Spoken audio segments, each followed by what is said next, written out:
Hey there, it's Charlie Price. I'm here with another edition of Style Junkie exclusively for AmericanSalon.com. So what do I want to talk to you about today, my little darlings? Couple things. I'm all over the place. It's schizophrenic just like me, this edition. I want to talk about clean stations. One of the most basic things that we could think about is keeping your station clean. It's part of this whole thing about details, paying attention to the details of the experience that your client has in the salon.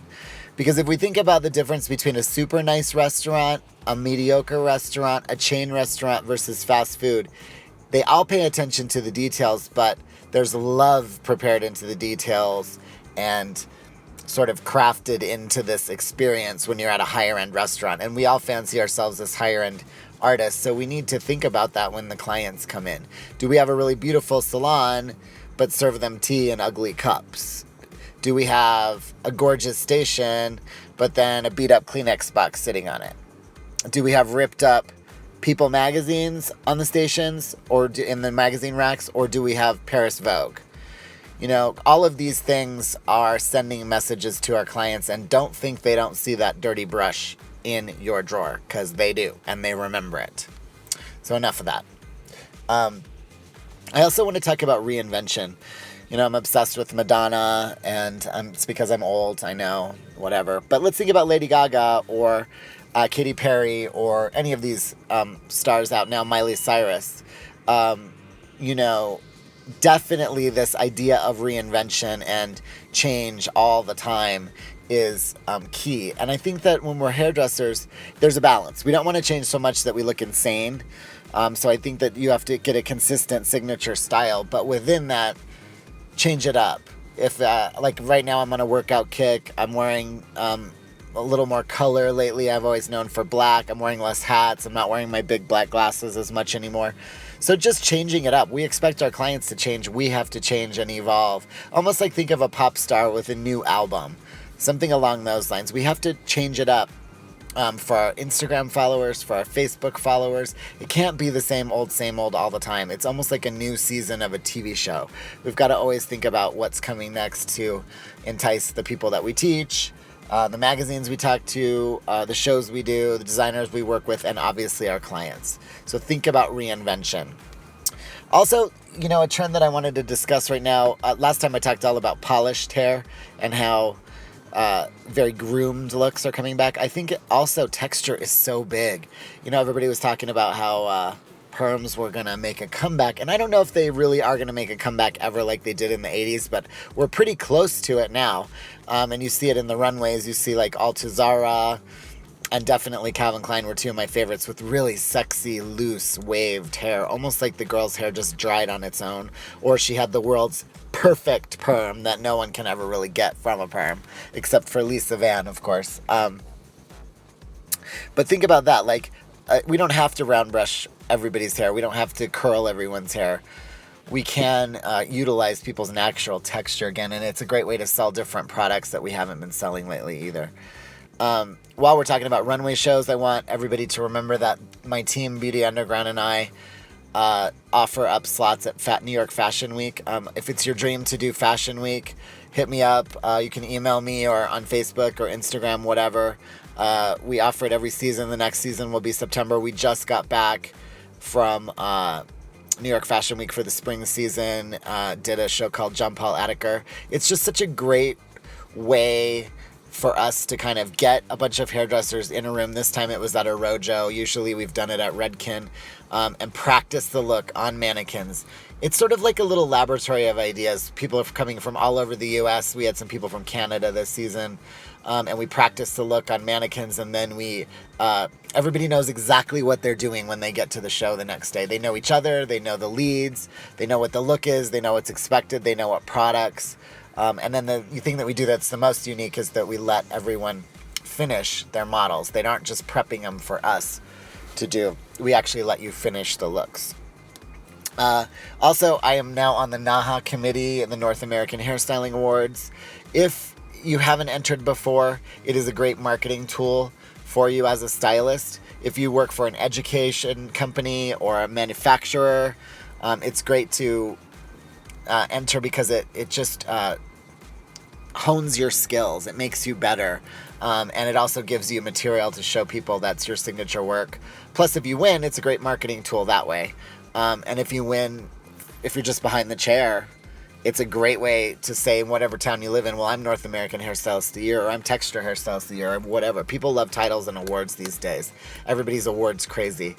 But I think the best thing about entering NAHA over all these years has been for me that I'm competing with myself, and I'm really developing my eye. Seeing your work on camera and getting that distance from it really gives you a very unique perspective, and it shows you what it really truly looks like, and it gives you a respect for what we do, because it's never easy. Just like it's just never easy to cut a bob. After 29 years, it's still hard to cut a bob. One length bob is like, it's like trying to create a perfect circle with a pencil. It's just something insane that we can never really do. So this is just a way of a kind of a meditation on our art form. So I highly suggest that you enter. Also, this year, we have a very, very, very special, super cool, the biggest celebrity we've ever had host. He's funny, he's smart, he's witty, he's clever.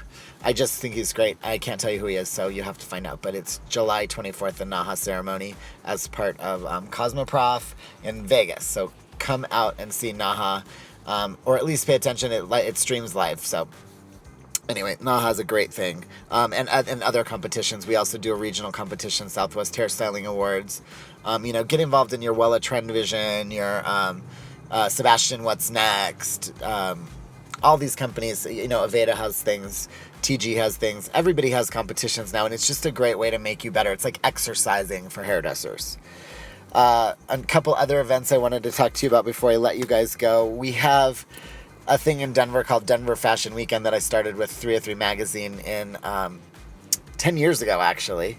And it became so popular. It started as just kind of like a jam session of ideas for hairdressers to come together from local salons in Denver, do models and have them walk for the public.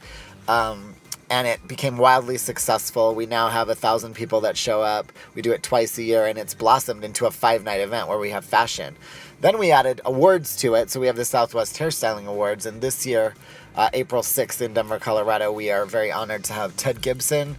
We're giving him the Celebrity Hairstylist of the Year Award. We have Tabitha Coffey, who is going to get the Lifetime Achievement Award, and DJ Muldoon will be getting the Independent Platform Artist of the Year Award, and we will have the first ever Southwest Hairstyling Awards. Oh, I lied. Second ever Southwest Hairstylist of the Year Award winner. That will be given out by Ted and Tabitha. So that's an amazing night. Tickets can be bought at 303magazine.com. Also, at the end of the 5 nights, we have an unprecedented event called Boudica Hair and Makeup Masters Live. It is 12 female hair colorists and makeup artists, and it's hosted by hair royalty themselves, Mia Ligori McHugh of Scruples, and Eden Sassoon, who is an industry beacon. She's a cheerleader par excellence for us as hairstylists. Her father is, of course, the legendary Vidal Sassoon, and Eden has put together an organization called Beauty Gives Back, which raises money for the Thirst Project, which cleans up wells in Africa. But it's also a great way to see fabulous education and see groupings of people that you'd never see. Because like this time we have Shirley Gordon from Wella, we have Lisa Van from Aveda, we have Leslie Mansell and Cynthia Winston from Miami Beach coming up, we have Katie Nielsen from Scruples, we have just an array of people from Beauty Underground Artistic Team. We have Deanna Lentile, NAHA winner, formerly of Lanza, and she's won NAHA, won Canadian Mirror. We also have DJ and Barry coming out for our hair show, and then Barry will be staying for this Boudica event, and they are main entrance artists, formerly of TG. They've won tons of, they've been up for 1 million NAHA awards. They've Hairbrained, NAHA Darlings. They work for all of the cool people at Fashion Week. So we've got people from all over the country coming in to Denver. I like to say the world is coming to Denver this April. So with that, I bid you adieu, and go clean up your station. This is Charlie Price, and this has been another edition of Style Junkie, exclusively for AmericanSalon.com.